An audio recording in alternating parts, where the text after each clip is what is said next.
Student, आप सभी का स्वागत है आपके अपने YouTube चैनल अवरेल क्लासेस 15 पर। और इस पर हमारा टॉपिक चल रहा है भाई नंबर सिस्टम। और नंबर सिस्टम में हम अगला जो टॉपिक ले रहे हैं गुणनखंडों की संख्या यानी नंबर ऑफ फैक्टर।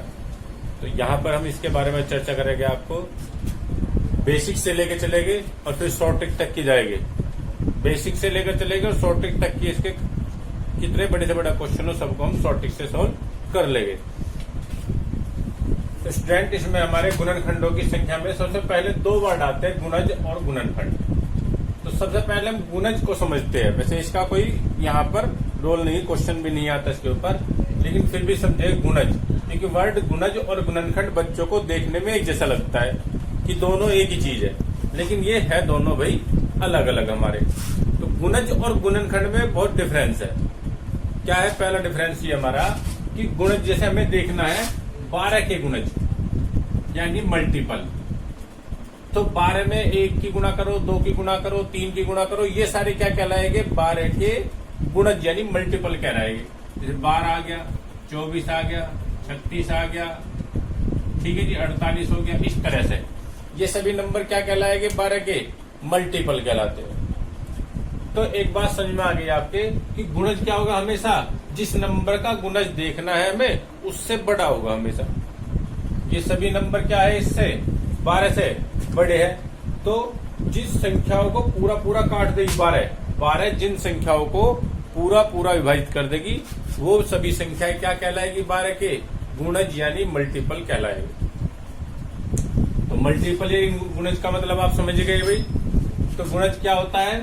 वह संख्या जो 12 के गुणज यानी 12 के मल्टीपल है, 12, 24, 36, इस तरह से जिनको 12 पूरा पूरा काट देगा वो क्या कहलाएंगे? 12 के गुणज कहलाएंगे। अब हमसे पूछेगा कोई यदि स्टूडेंट, तो आप क्या बताओगे? बताइए गुणजों की संख्या बताइए। मान लो 12 के गुणजों की संख्या पूछ लिया आपसे, 12 के गुणजों की संख्या यानी 12 के मल्टीपलों की संख्या पूछ लिया आपसे, तो क्या जवाब दोगे आप? बताइए क्या आंसर हो जाएगा? भाई जैसे हम देख रहे हैं 12 के मल्टीपल, तो इससे आगे बढ़ते ही चले जाएंगे। तो इनको काउंट कर सकते हैं आप? नहीं कर सकते काउंट, क्योंकि ये कहां तक चले गए? हमारे इन्फिनिटिव तक। इनको काउंट नहीं कर सकते भाई। तो गुणजों को काउंट नहीं कर सकते, इसलिए गुणजों की संख्या यदि हमसे कोई पूछता है तो हम क्या बता देंगे? अनंत है। किसी भी नंबर की पूछे हमसे वो 6 की 8, हमसे कहने लगा 8 के गुणजों की संख्या बताओ भाई, 8 के मल्टीपलों की संख्या बताओ, तो क्या बता दोगे आप? 8 भी है, 16 भी है, 24 है, 36 है, 32 है। तो इस तरह से तो इन्फिनिटी तक ही चलता रहेगा। तो इन्हें हम काउंट नहीं कर सकते, काउंटेबल गुणज नहीं होते। ठीक है भाई, ये तो बात होगी गुणज की। अब बात आती है गुणनखंड की। तो गुणनखंड क्या होता है? यानी फैक्टर।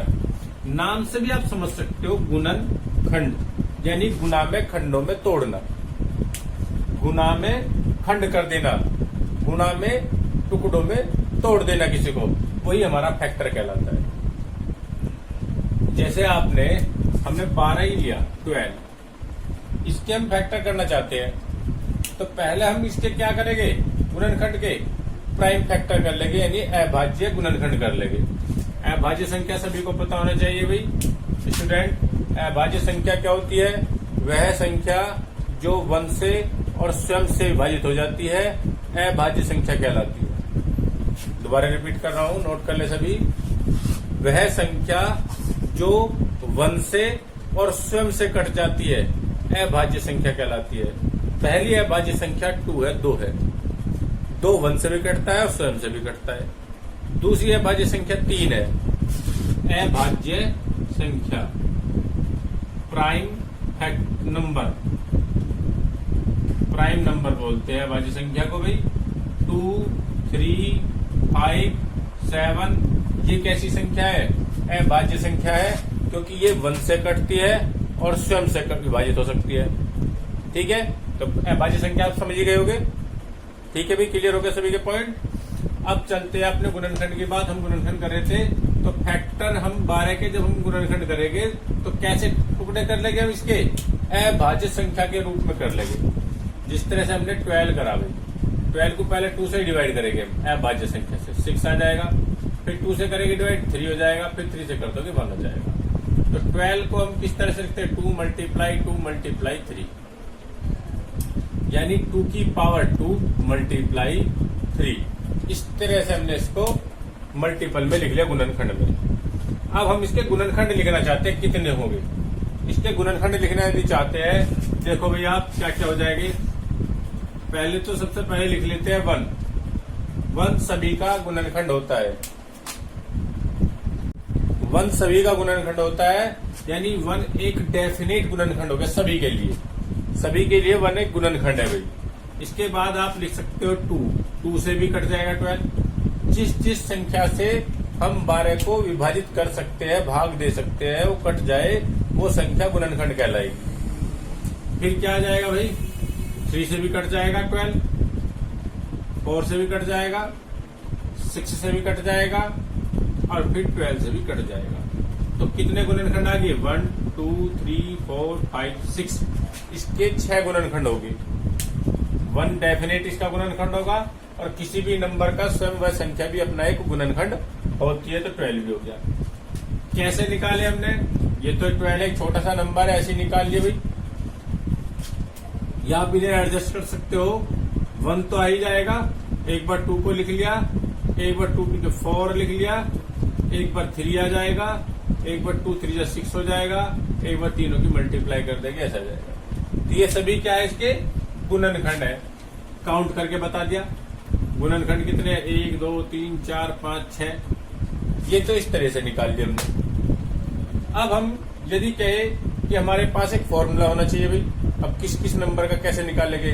कोई बड़ा नंबर यदि हमारे पास है तो उसका गुणनखंडों की संख्या हम कैसे निकालेंगे, ये भी तो पता होना चाहिए। तो यहां पर हम एक फॉर्मूला बना सकते हैं गुणनखंडों की संख्या की। किस तरह से निकालेंगे यदि इसकी संख्या निकालनी हो, तो 3 की पावर कितनी है यहाँ पर 1। तो जो 2 की पावर है, प्राइम नंबर की जो पावर होगी, उसमें +1 कर दो आप।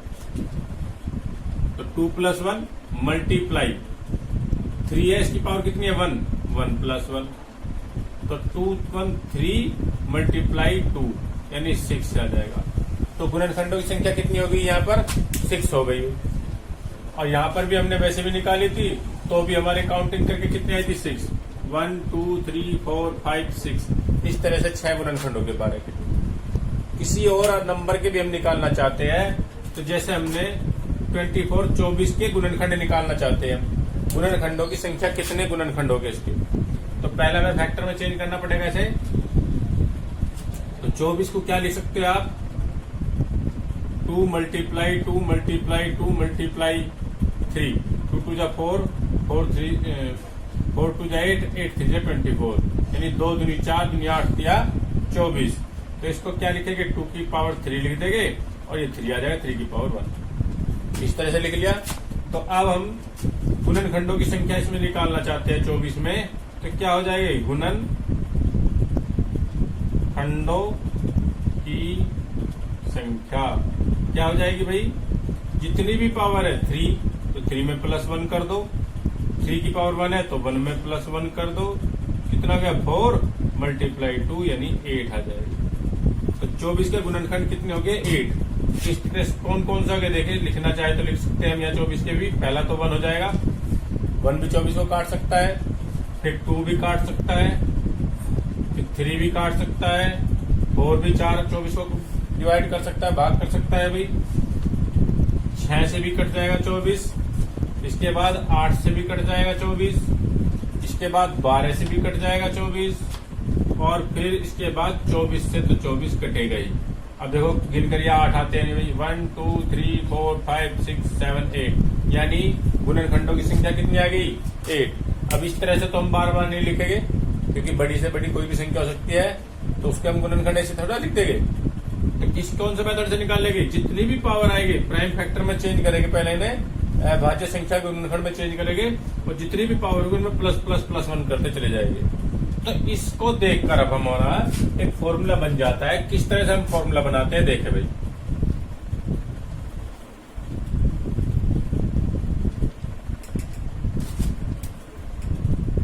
कोई संख्या हमारी, कोई भी संख्या है उसके गुणनखंड क्या हो गए हमारे, हमने कोई संख्या उसके फैक्टर इस तरह से लिख लिया भाई कि 2 की पावर p, 3 की पावर q, 5 की पावर r, या आप लिख सकते हो 2, 3, 5 छोड़ो, a की पावर, b की पावर, c की पावर, इस तरह से कोई भी हमारा है, इनकी पावर p, q, r है। तो गुणनखंडों की संख्या कितनी हो जाएगी, गुणनखंडों की संख्या, एक फॉर्मूला बन गया भी हमारा। अब ये इसे शॉर्ट ट्रिक भी कह सकते हैं आप कि सीधा p+1 कर दें, q+1 कर दो, r+1 कर दो, जितने भी पावर होगी प्राइम फैक्टरों की उन सभी में +1 करके सभी की मल्टीप्लाई कर देते हैं, तो हमारे क्या जाते हैं, गुणनखंडों की संख्या हमें मिल जाएगी। तो ये फॉर्मूला हो गया आपका, नोट कर सकते हैं इसको भी। तो गुणनखंडों की संख्या के साथ अब हम यहाँ पर 3 बातें पढ़ेंगे, 3 क्वेश्चन, एक क्वेश्चन में 3 क्वेश्चन करके चलेंगे भी। देखिए क्या क्या हो सकते हैं। पहला होगा जो हमने अभी निकाला है गुणनखंडों की संख्या, वो हम अभी निकाल चुके। पहला इसमें टॉप पॉइंट क्या हो जाएगा, गुणनखंडों की संख्या, जो हम निकाल चुके, एक फॉर्मूला हमने बना लिया। सेकंड बात क्या हो जाएगी, इसमें पॉइंट क्या हो जाएगा, सम गुणनखंडों की संख्या, सम गुणनखंडों की संख्या, यानी even number of factor, even number of factor, number even number में फैक्टर कितने हो जाएंगे इसके, वो बताना है। थर्ड पॉइंट हो जाएगा आपका विषम गुणनखंडों की संख्या, विषम गुणनखंडों की संख्या।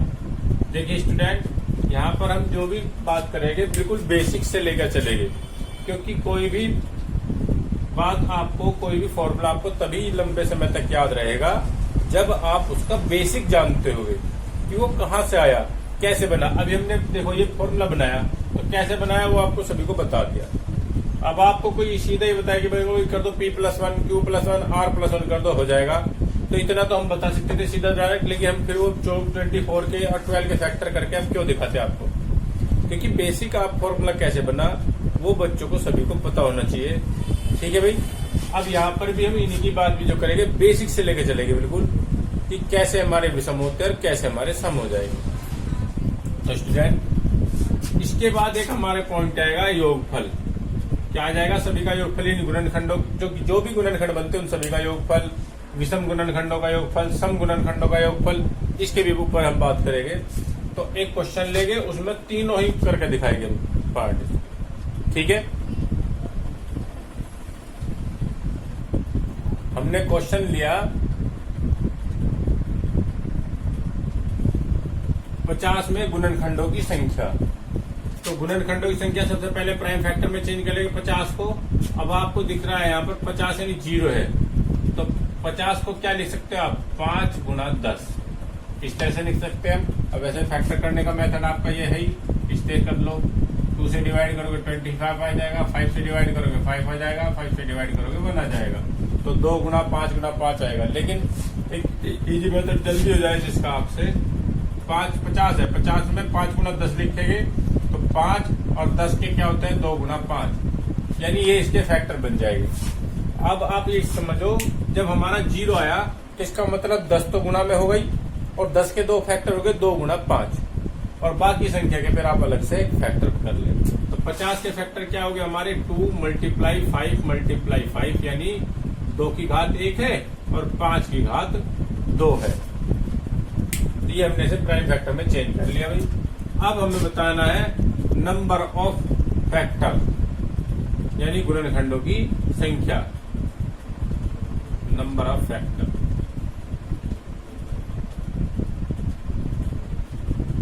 गुणनखंडों की संख्या, तो हमने बताया आपको फॉर्मूला, जितनी भी पावर है उनमें +1 करते चले जाइए। तो 1 + 1 और 2 + 1, तो कितना हो गया भाई, 2 × 3 यानी 6। इसके 6 गुणनखंड हो गए। देखना चाहो तो आप देख सकते हो 50 के कौन कौन से गुणनखंड है, 1, 2, 5, 10 और 25 और खुद 50। ये 6 गुणनखंड आएंगे बेस के, इसके अंदर कोई कुछ का गुणनखंड नहीं होगा। ये तो बात होगी नंबर ऑफ फैक्टर की। अब बात आती है, हमने बताया आपको सम गुणनखंडों की संख्या। क्या बताया भाई, सम गुणनखंडों की संख्या बताई हमने। कैसे निकालेंगे,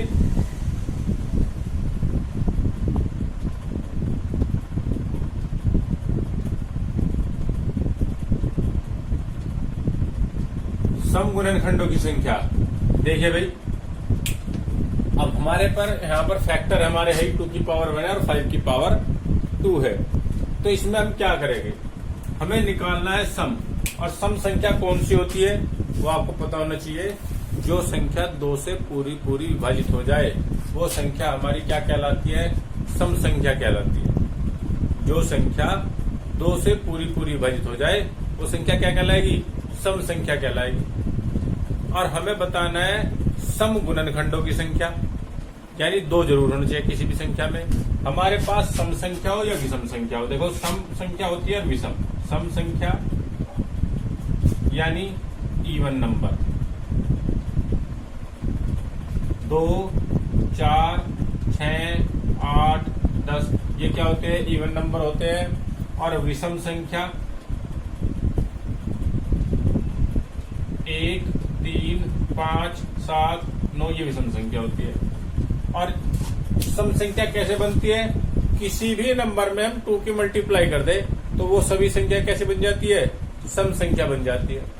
देखिए, किसी भी नंबर में 1 में भी 2 की मल्टीप्लाई करोगे, 2 में भी 2 की, 3 में 2 की, 4 में 2 की, यदि आप मल्टीप्लाई करते हो तो क्या बन जाता है, सभी सम संख्या बन जाती है हमारी। कैसी बन जाती है, सभी सम संख्या बन जाती है।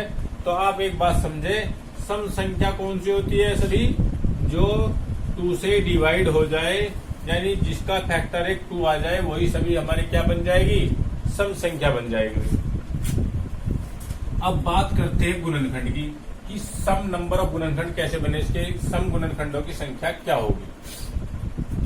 अब आप समझिए, हमारे पास 2 है तो वैसे तो गुणनखंडों की संख्या ही आ जाती टोटल तो, लेकिन हमें क्या निकालनी है, सम गुणनखंडों की संख्या। तो सम गुणनखंडों की संख्या निकालनी है तो एक तो 2, जो 2 की पावर 1 है तो एक तो 2 तो रख लो आप बाहर ही। ये 2 की पावर 1 है तो 2 हमने बाहर रख लिया। यदि मान लो यहाँ पे 2 की पावर 2 होती है, 2 की पावर 3 होती, तो हम क्या करते, एक 2 बाहर निकाल लेते, बाकी पावर को +1 करके लिख देते। और बाकी क्या है, 5 है तो 2 की पावर +1। तो ये हमारे पास गुणनखंडों की संख्या, यानी 2 इसका मल्टीपल है, तो सम गुणनखंडों की संख्या कितनी होगी हमारी, 2 + 1 3 आ जाएगी। ये नहीं करने के मल्टीप्लाई में, ये तो हमने बाहर रख लिया। तो इसमें सम गुणनखंडों की संख्या कितनी होगी, 3 हो गई। देख लो, आप काउंट करो, 1, 2 और 3। सम गुणनखंड हमारे 3 हो गए।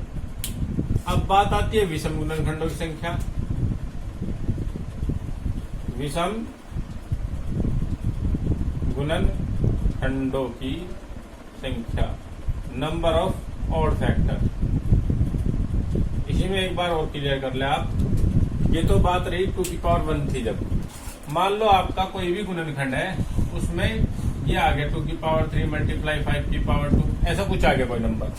तो इसमें कहता है यदि हमें सम गुणनखंडों की संख्या, तो हम क्या करें, 2 की पावर 3 है तो एक 2 को तो हमने लिख लिया आगे, जैसे हमने यहाँ लिखा था। और अब कितनी पावर बची हमारी, 2। कितनी पावर बची, 2 की पावर 2 मल्टीप्लाई 5 की पावर 2। अब हम 2 क्यों क्या हमने आगे, क्योंकि हमें पता है किसी भी नंबर में जब हम 2 की मल्टीप्लाई करते हैं तो वो क्या बन जाती है, हमारी सम संख्या बन जाती है। तो हमने इसलिए, अब हमारा यहाँ पर कुछ भी हो गई अंदर, जब हम 2 की मल्टीप्लाई करेंगे तो सब क्या बनेंगे, हमारे सम बन जाएंगे, इवन नंबर बन जाएंगे। तो इसलिए हमने 2 आगे रख लिया। अब क्या हो जाएगा गुणनखंडों की संख्या, यदि सम गुणनखंडों की संख्या पूछे हमसे तो इसकी पावर कितनी है, 2, तो 2 + 1 कर दीजिए आप। और इसकी पावर कितनी है, 2, 2 + 1 कर दीजिए, तो 3 × 3 यानी 9 आ जाएगी। यदि हमारा ये कोई संख्या है तो इसके सम गुणनखंडों की संख्या कितनी आ जाएगी, 9। ये क्लियर हो गया होगा आपके सम गुणनखंडों की संख्या। अब आती है विषम गुणनखंडों की संख्या। और भैया विषम गुणनखंड बताने के लिए हमें पता होना चाहिए कि उसका 2 से कहीं भी दूर दूर तक वास्ता नहीं होना चाहिए, यानी जहां 2 है वहां हटा दो 2। हमारे सम गुणनखंडों में क्या आता है 2 की पावर 1, 5 की पावर 2, ये हमारा टोटल है भाई। और इसमें 2 कहाँ है, ये रहा, तो 2 हटा दो यहां से भैया, क्योंकि जहां 2 आया वहां तो विषम की बात खत्म हो गई। वो सब को क्या बना देगा, सम। तो जो सम बना रहा सबको, उस 2 को हटा दो, इस 2 को खत्म कर दो, तो विषम गुणनखंडों की संख्या क्या आ जाएगी आपकी, जितनी भी इसकी पावर है 2 + 1 यानी 3 आ जाएगी इसकी विषम गुणनखंडों की संख्या। क्लियर होगा भाई पॉइंट। एक और एग्जांपल लेते हैं, जब आपको क्लियर हो जाएगा। रब कर दो इसे भी।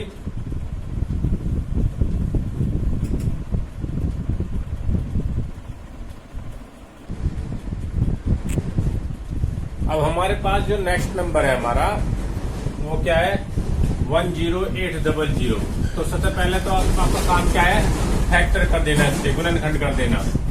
तो गुणनखंड कैसे करोगे भाई, यहाँ पर क्या है 2 0, यानी 108 × 100, इस तरह से लिख सकते हैं आप इसको। एक तो आपको प्रोसीजर है, इस तरह से लंबे गुणनखंड कर लोगे, और नहीं तो इस तरह से लिख लो आप।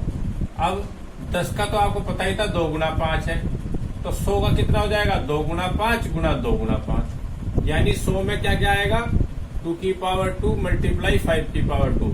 100 में तो आ गया फैक्टर हो गए ये, बचा आपका 108। 108 के फैक्टर करोगे आप तो कितना आ जाएगा, देखिए भाई इस तरह से कर ले आप फैक्टर, ये जल्दी हो जाएगा। 2 × 5 = 10, 2 × 4 = 8, 27 × 2 = 54, और 3 3 3 3 × 9 = 27, यानी 3 की पावर 3 और 2 की पावर 2, ये और फैक्टर होगा 108 का। आप लिख सकते हैं 12 निम्मा 108, इस तरह से लिख सकते हैं। तो अब हमारा क्या आ गया फैक्टर में इसके, 2 की पावर सारी एक साथ लिख लो, 2 2 4, 3 की पावर 3 और 5 की पावर 2, ये इसके हमारे गुणनखंड होगी। अब हम बताने गुणनखंडों की कुल संख्या कितनी होगी, गुणनखंडों की कुल संख्या, कुल गुणनखंडों की संख्या। तो क्या बताया हमने, p + 1 q + 1 r + 1, यानी 2 की पावर ये तो p, तो यानी 4 + 1, 3 की पावर q यानी 3 + 1, और 5 की पावर 2 तो 2 + 1।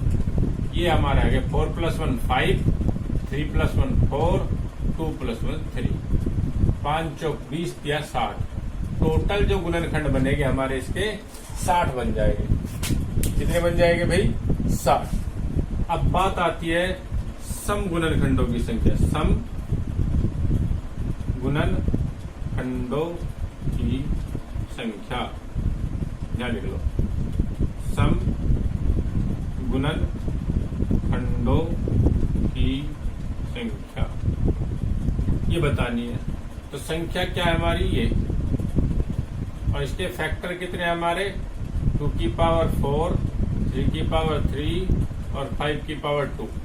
और हमने क्या बताया, कोई भी संख्या सम संख्या तब होती है जब हम किसी भी संख्या को 2 से डिवाइड कर दें और पूरा पूरा कट जाए, तो हमारी सम संख्या कहलाती है। तो हमें बताना है सम गुणनखंडों की संख्या। तो मैंने क्या बताया आपको, 2 की पावर 4 है तो एक 2 तो लिख लो भाई आगे। अब कितना बच गया हमारा, 2 की पावर 3, 4 में से एक 2 आगे लिख लिया, 2 की पावर 3, 3 की पावर 3, 5 की पावर 2, यानी जो भी आएगा अब यहाँ पर सम आए चाहे विषम आए, जब हम 2 की उसमें मल्टीप्लाई कर देंगे तो सभी कैसे बन जाएंगे, सम गुणनखंड बन जाएंगे हमारे। क्या बन जाएंगे हमारे, सम गुणनखंड। तो अब हम सम गुणनखंडों की संख्या निकालना चाहते हैं, तो यहाँ 2 की पावर कितनी है 3, 3 + 1, यहाँ 3 + 1, और यहाँ पर कितनी है 5 की पावर आपकी 2, 2 + 1, मल्टीप्लाई कर दीजिए, 3 + 1 4, 4 और 3, यहाँ बने भाई। तो 4 चौक 16, 16 तिया 48, 48 हमारे इसमें सम गुणनखंडों की संख्या आ जाएगी। 48 क्या आ जाएगी, सम गुणनखंडों की संख्या। अब बात करते हैं विषम गुणनखंडों की संख्या। विषम गुणनखंडों की संख्या। तो भाई विषम गुणनखंडों की संख्या किस तरह से निकालते हैं? हमने बताया विषम संख्या कौन सी होती है?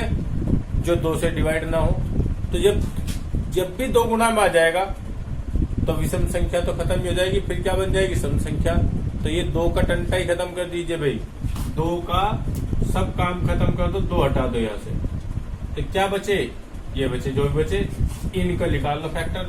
3 + 1 कर दीजिए आप, 3 की पावर +1, इसकी पावर है +1। तो क्या आ जाएगा आपका? 3 + 1 कितना हो गया? 4 और 2 + 1 3, यानी 12 आ गया। 12 आ गया आपका। कैसा आ गया 12? विषम गुणनखंडों की संख्या। देखिए प्लस कर सम गुणनखंडों की संख्या और विषम गुणनखंडों की संख्या बराबर टोटल होगी कुल गुणनखंडों की संख्या के। तो स्टूडेंट ये तो रहा हमारा गुणनखंडों की संख्या से। तो बच्चों अब हमें बताना है, वो हमारा खत्म हो चुका कुल गुणनखंडों का योग। कुल गुणनखंडों का योग अब हमारा है टॉपिक इसमें। तो अब हम गुणनखंड हमारे पास जैसे 8 है, हमारे पास 8 के फैक्टर क्या क्या होते हैं? 8 के गुणनखंड। छोटा सा नंबर लिया हमने, पहले से देखते हैं। 1 भी हो जाएगा, 2 हो जाएगा, 4 हो जाएगा और 8 हो जाएगा। ये इसके गुणनखंड हुए। अब इसके जो भी गुणनखंड है उनका हम योग कर लेंगे। तो यानी सबको जोड़ना पड़ेगा हमें। 1 + 2 + 4 + 8 कितना हो गया? 8 2 10 4 14 15। तो इसके गुणनखंडों का योग कितना हो गया हमारा? 15। ये तो एक छोटा सा नंबर था, तो इसको हमने प्लस करके बता दिया इस तरह से। अब लेकिन कोई बड़ा नंबर है तो उसका इस तरह से हम कैसे करेंगे बताइए? उसको तो नहीं हम इस तरह से प्लस करके चलेंगे। तो उसका एक मेथड है अपना, किस तरह से हम गुणनखंडों का योग निकालते हैं। तो एक एग्जांपल ले लेते हैं हम। 24 ले रहे हैं, 24 हमारे पास कोई संख्या है भाई, और 24 के प्राइम फैक्टर कर लिया हमने। तो क्या हो जाएगा? 8 × 24 यानी 2 की घात 3 और गुणा 3 की घात 1। ये हो गया 2 की घात 3 और 3 की घात 1। अब हमें बताना है कुल गुणनखंडों का योग, यानी लिख देंगे कुल गुणनखंडों का योग। किस तरह से करेंगे? यहां पर 2 की पावर जितनी भी है 3 है, तो हमेशा 0 से स्टार्ट करते हैं। किस तरह से लिख लेंगे? 2 की पावर 0, फिर +1, 2 की पावर 1 और 2 की पावर 2 और 2 की पावर 3, और वहां तक लिखेंगे जहां तक हमारी जितनी हमें दी हुई है वहां तक लिख लेंगे। यानी यदि 2 की पावर 3 है तो 0 से स्टार्ट करके 3 तक ले जाएगा। 3 की पावर कितनी है? मल्टीप्लाई में लिख लेंगे 1 है, तो इसको भी 0 से ही, सभी को 0 से स्टार्ट करना है, प्लस लगाते चले जाएंगे एक एक करके पावर को बढ़ाते हुए, और वहां तक बढ़ाएंगे जहां तक हमें दिया हुआ है। और अब इन सभी को निकाल के वैल्यू और मल्टीप्लाई कर देंगे। 2 की पावर 0 की वैल्यू 1, 2 की पावर 1 2, 2 की पावर 2 4 और 2 की पावर 3 8। मल्टीप्लाई 1, किसी भी की पावर 0 होती है उन सभी नंबर का वैल्यू 1 आता है भाई। तो ये 3 हो गया हमारा। अब इनकी प्लस करो, 8 2 10 4 14 15 और गुणा में 3 और 1 4। तो गुणनखंडों का योग कितना हो गया? 15 चौका 60। जो भी हमारे गुणनखंड है उन सभी का योग कितना आ गया हमारा? 60। ये तो मेथड है। यदि आपको हम कहे वैसे निकाल के दिखाई तो आप क्या करोगे? इस तरह से निकालोगे। क्या क्या है 24 का गुणनखंड? 1 2 3 4 6 8 12 और 24। इनको प्लस करोगे तो 60 आएगा भाई। लेकिन हमारा मेथड क्या है? पहले प्राइम फैक्टर में चेंज करेंगे और जितनी इसकी पावर है इसको 0 से स्टार्ट कर 3 तक की ले जाएंगे। 3 तक 1 है पावर, तो 3 की पावर 0, 3 की पावर 1 और दोनों की वैल्यू निकाल के मल्टीप्लाई कर देंगे। तो ये मेथड हमारा क्या करता है? गुणनखंडों का योग। जितने भी गुणनखंड है उन सभी का हम योग इस तरह से निकाल लेते हैं। अब स्टूडेंट हमें इसमें बताना है सम गुणनखंडों का योग। क्या बताना है? सम गुणनखंडों का योग। तो सम गुणनखंडों का योग किस तरह से बताएंगे भाई, जैसे हमने कुल गुणनखंडों का योग निकाला है, तो क्या है हमारा 2 की पावर 0 प्लस 2 की पावर 1 प्लस 2 की पावर 2 प्लस 2 की पावर 3 और क्या है मल्टीप्लाई 3 की पावर 0 प्लस 3 की पावर 1। ये है सम गुणनखंडों की संख्या। टोटल थी ये, टोटल कुल गुणनखंडों का योग। अब हमें बताना है सम, तो सम के लिए क्या करोगे आप, जो 2 की पावर 0 है वो हटा दो, 2 की पावर 0 है वो इसमें से हटा दो। तो क्या बन गया सम गुणनखंडों की संख्या भाई, 2, 2 की घात 2 4, 2 की घात 3 8 गुणा 1 प्लस 3 की घात 1 3, 8 2 10 4 14 गुणा 4 कितना आ जाएगा भाई, 14 चौका 56। तो सम गुणनखंडों की संख्या कितनी होगी 56। इस तरह से निकाल लेते हैं, ये एक फॉर्मूला है हमारा। और यदि आपको इस तरह से दिया हो तो किस तरह से निकालोगे, सम गुणनखंड को जोड़ लोगे, इसको प्लस ये प्लस ये प्लस ये प्लस ये प्लस ये सबको प्लस करोगे तब आपका आ जाएगा 56। तो इस तरह से थोड़ा करोगे आप, एक एक को प्लस करोगे, किस तरह से करोगे, इस तरह से जितना भी हमने सब गुणनखंडों की संख्या निकाली उसमें 2 की पावर 0 है तो 2 की पावर 0 हटा दिया हमने, ये 2 की पावर 0 इसमें से हटा दो, क्योंकि ये 2 की पावर 0 क्या है हमारा 1 है और हमें क्या निकालना है सम। तो 1 किसी भी, ये तो हमारा टोटल आया, उसमें से हमने क्या हटा दिया 2 की पावर 0 हटा दिया सम। तो हमारा क्या बन गया, ये सम गुणनखंडों का योग आ गया। अब हमें इसमें ही निकालना हो यदि विषम गुणनखंडों का योग, क्या निकालना हो, विषम गुणनखंडों का योग।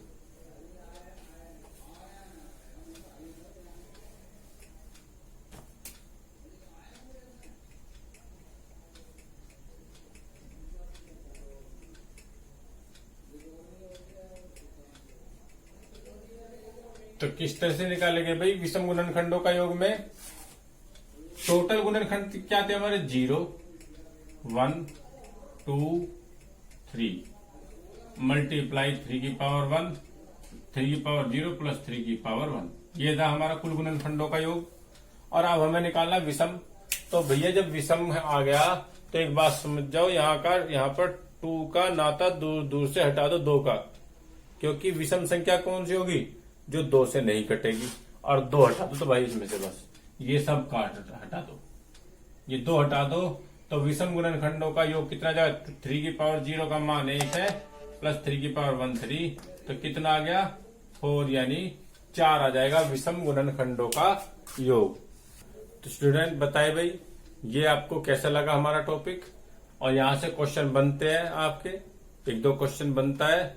यदि आपके एग्जाम में आता है तो आप किसी भी तरह का, कितने भी बड़े नंबर का क्वेश्चन बनेगा सभी को आप सोल्व कर सकते हैं।